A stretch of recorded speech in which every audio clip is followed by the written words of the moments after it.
Om Swastiastu, selamat pagi nak. Selamat pagi, Bu. Selamat pagi, Bu. Selamat pagi, Bu.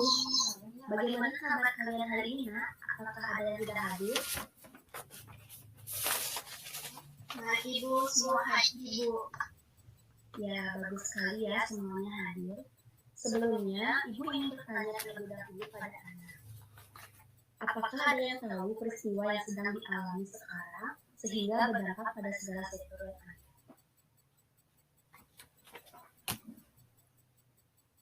Ya, Astu, silakan. Mohon izin Ibu, jadi adanya pandemi COVID yang disebabkan oleh virus. Ya, betul sekali ya Astu. Lalu virus apa yang menyebabkan nak? Dan ada yang tahu virus yang menyebabkan adanya COVID-19? Mungkin dari anak-anak Ibu ada yang menjawab? Ya, mungkin belum ya. Jadi COVID-19 adalah penyakit yang disebabkan oleh virus Syncytial Acute Respiratory Syndrome coronavirus 2 atau SARS-CoV-2. Jadi COVID-19 dapat menyebabkan gangguan sistem pernapasan, mulai dari gejala yang ringan seperti flu hingga infeksi paru-paru seperti pneumonia. Nah, virus ini utamanya menginfeksi hewan, termasuk diantaranya adalah kelelawar dan unta. Saat ini penyebaran SARS-CoV-2 dari manusia ke manusia menjadi sumber transmisi utama, sehingga penyebaran menjadi lebih agresif. Dengan transmisi utama saat ini, yaitu manusia, maka kita perlu menerapkan 3M, yaitu memakai masker, mencuci tangan, menjaga jarak, dan juga menghindari kerumunan. Nah, semoga kita senantiasa sehat dan terhindar dari virus tersebut ya. Nah, sekarang Ibu ingin menyampaikan tujuan dari pembelajaran kita. Nah, jadi setelah pembelajaran, anak diharapkan memahami ciri-ciri virus dengan benar. Nah, kemudian juga anak dapat memahami siklus virus. Nah, sebelumnya Ibu ingin bertanya, pada anak ada yang bisa menjelaskan apa yang dimaksud dengan virus? Yang bisa silakan untuk on mikrofon.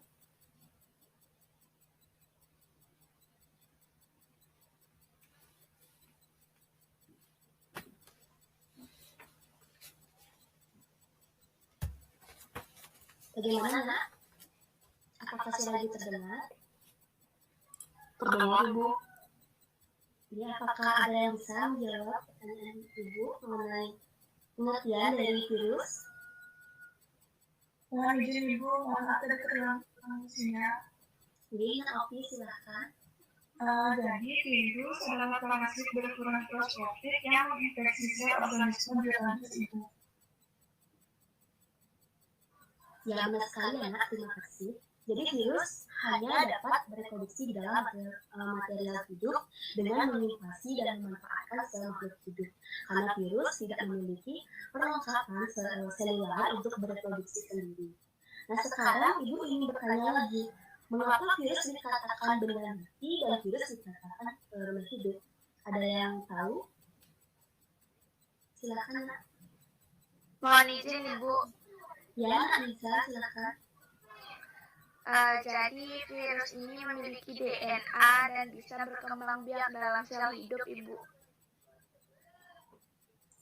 Ya nak, berarti yang anak sampaikan virus dikatakan benda mati atau hidup nak? Mungkin anak yang lain bisa bantu untuk melengkapi jawaban yang telah disampaikan temannya.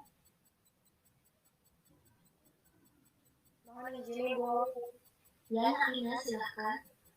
Jadi virus itu mempunyai ciri makhluk hidup, yaitu virus memiliki DNA dan bisa berkembang biak dalam sel hidup. Virus mempunyai ciri benda mati karena virus bisa dikristalkan. Sekian Ibu. Ya, benar sekali Ana, terima kasih. Beri tepuk tangan.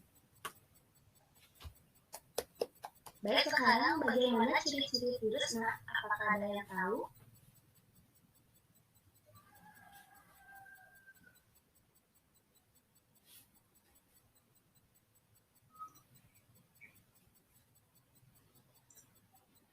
Bagaimana nak? Ada yang tahu ciri-ciri virus?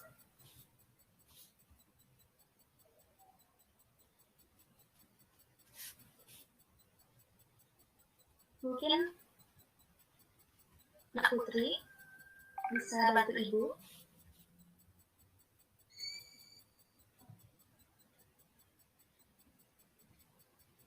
Jadi untuk ciri-ciri virus itu bersifat asilindar, Ibu, dan itu berukuran lebih kecil dari bakteri setahu saya. Terima kasih.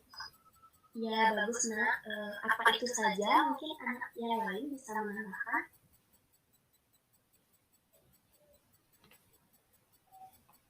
Tubuhnya diselimuti kapsir, Ibu. Ya, benar Nak. Apa yang dimaksud dengan kapsir itu Nak? Ya, mungkin belum ya. Mungkin anak yang lain. Apa ada yang bisa membantu Ibu untuk menjelaskan apa itu kapsir?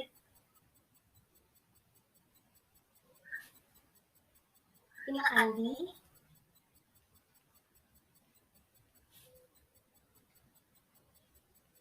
Ibu. Ya, silakan Alfi.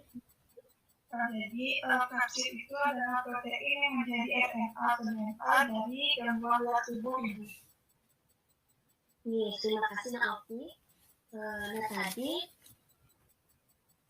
Nak Putri sempat mengatakan bahwa virus bersifat aseluler. Nah, apa maksudnya Nak? Mohon izin Ibu. Ini Nak Gita. Jadi virus tidak tersusun atas satu sel penuh. Ia hanya memiliki satu macam asam nukleat, yakni DNA atau RNA, Ibu. Ya, bagus Nak Gita. Ada yang bisa menambahkan mengenai ciri-ciri virus, Nak?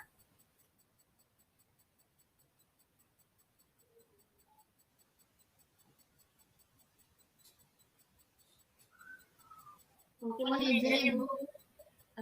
Nih, silakan untuk Nak Siska.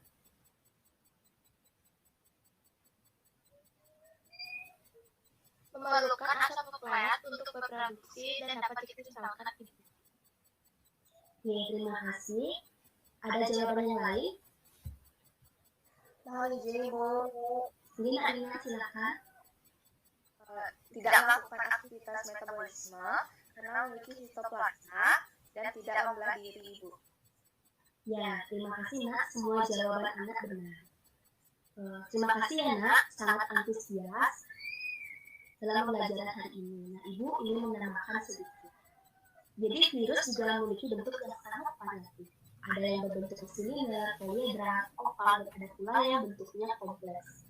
Ciri-ciri virus ini memiliki bentuk kompleks ialah terdiri dari kepala berbentuk poliedral serta ekor dan sabuk ekor yang berbentuk silinder. Contoh virus dengan bentuk seperti ini yaitu terdapat pada virus pemakan bakteri atau bakteriofa dan virus HIV. Ibu akan menampilkan gambar pada Anak. Ibu sudah meminta bantuan pada Anak Restu untuk share screen. Bisa ditampilkan, Nak? Oke, mohon izin Ibu.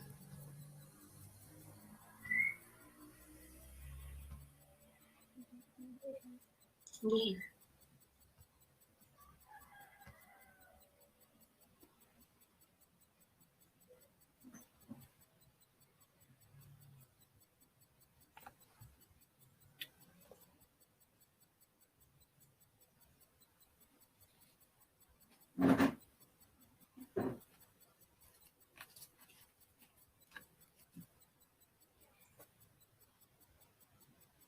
Terima kasih Nak Restu. Dapat Anak lihat ini struktur dari virus ya. Nah, jadi bagian tubuh virus yang salah satu yang sangat mudah kita amati ialah bakteriofag. Nah, bagian tubuh virus ini terdiri dari kepala, sabuk ekor, dan ekor. Kepala berbentuk heksagonal terdiri dari kapsomer yang melindungi DNA-nya. Nah, satu unit protein yang menyusun kapsid disebut kapsomer. Sabuk ekor berfungsi sebagai penginfeksi.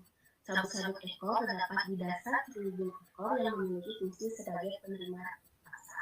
Anak dapat mencermati pada slide bagian-bagiannya ada kapsid, DNA, kemudian leher, selubung ekor, sabuk ekor, kemudian adanya papan dasar dan jarum penusuk. Next, Restu.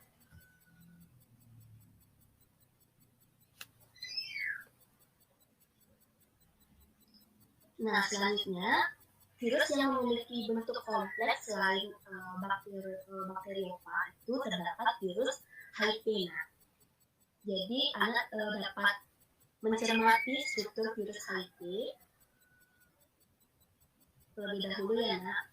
Dicermati yang mana bagian glikoproteinnya, lipid membrannya, RNA, kemudian kapsid, adanya matriks, dan kalau adanya enzim atau reverse transcriptase. Nah, bisa cermati pada slide.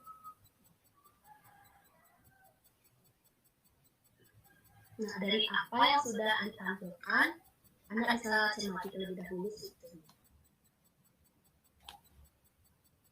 Nah, sekarang Ibu ingin bertanya, ada yang tahu RNA pada virus ini fungsinya apa, nak? Mohon izin Ibu. Iya, Siska, silakan. Menurut sumber yang saya baca, RNA ini akan digunakan untuk membentuk DNA yang akan digunakan sebagai sebuah informasi untuk membentuk tubuh virus baru. Ya, bagus sekali ya, Nak Siska. Mungkin ada jawaban yang lain? Baik ya, Ibu akan jelaskan mengenai struktur virus ini. Tadi sudah Anak cermati, bagian-bagian virus itu yang pertama ada RNA, merupakan material genetik yang dimiliki virus HIV. Dalam tubuh inang atau manusia, RNA ini akan digunakan untuk membentuk DNA yang akan digunakan sebagai sumber informasi untuk membentuk tubuh virus baru. Kemudian adanya reverse transcriptase adalah enzim yang akan digunakan untuk memproses RNA untuk membentuk DNA. Kemudian adanya kapsid adalah lapisan protein pembungkus material genetik. Jadi unit-unit pembentuk kapsid disebut dengan kapsomer. Kemudian matriks adalah lapisan protein yang terdapat di luar kapsid. Kemudian adanya subun virus adalah lapisan lipid yang membungkus tubuh virus. Nah, perlu Anak ketahui juga bahwa virus HIV ini sangat berbahaya. Jadi virus HIV bisa merusak sistem kekebalan tubuh kita. Nah, jika virus menyerang manusia, maka sistem imun tubuhnya akan rusak, sehingga berbagai macam infeksi pun akan muncul. Maka dari itu, Ibu harapkan kita harus menjaga diri dengan baik. Nah, baik Nak, itu penjelasan dari Ibu. Mungkin ada yang ditanyakan?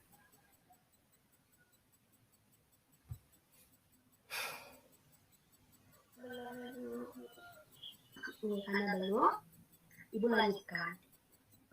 Baik, Ibu sudah bagikan LKS. Silahkan Anak cek di WA group. Dan silahkan Anak mengerjakan LKS tersebut sesuai petunjuk. Ibu beri waktu 3 menit. Silahkan dikerjakan ya, Nak.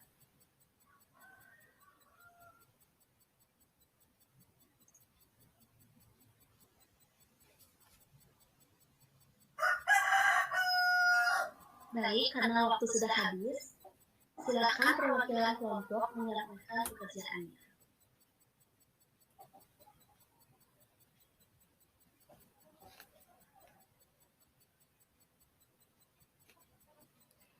Baik, mohon izin Ibu.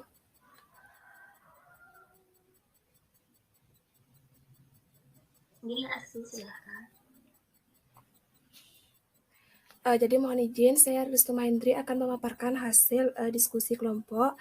Jadi pada nomor 1 itu merupakan kapsid, kemudian pada nomor 2 itu merupakan DNA, pada nomor 3 itu merupakan leher, nomor 4 serubung ekor, dan 5 yaitu serabut ekor. Yang dimana pada fungsinya yaitu untuk kapsid, yaitu berfungsi sebagai lapisan pelindung protein yang melindungi bahan genetik virus, kemudian fungsi utama kapsid virus adalah untuk melindungi isi virus. Kemudian DNA membawa informasi yang diperlukan untuk sintesis protein dan replikasi. Kemudian pada leher sebagai tempat menyangga kepala virus. Kemudian selubung ekor berfungsi sebagai penginfeksi. Kemudian pada serabut-serabut ekor yaitu berfungsi sebagai penerima rangsang. Sekian Ibu, terima kasih.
keseluruhan itu sudah baik. Yang pertama sudah mengaitkan dengan masalah saat ini, kemudian juga sudah memberikan apresiasi kepada siswa yaitu dengan anggukan kepala, kemudian juga dengan ada mengucapkan kalimat bagus nak, kemudian terima kasih nak. Kemudian saat berlangsungnya sesi tanya jawab yaitu sudah memberikan kesempatan kepada siswa yaitu untuk menjawab, kemudian juga memberikan timbal balik apabila ada yang ingin ditanyakan lagi kepada siswa, sudah memberikan kesempatan apabila siswa tidak ada yang mengerti. Kemudian juga sudah menampilkan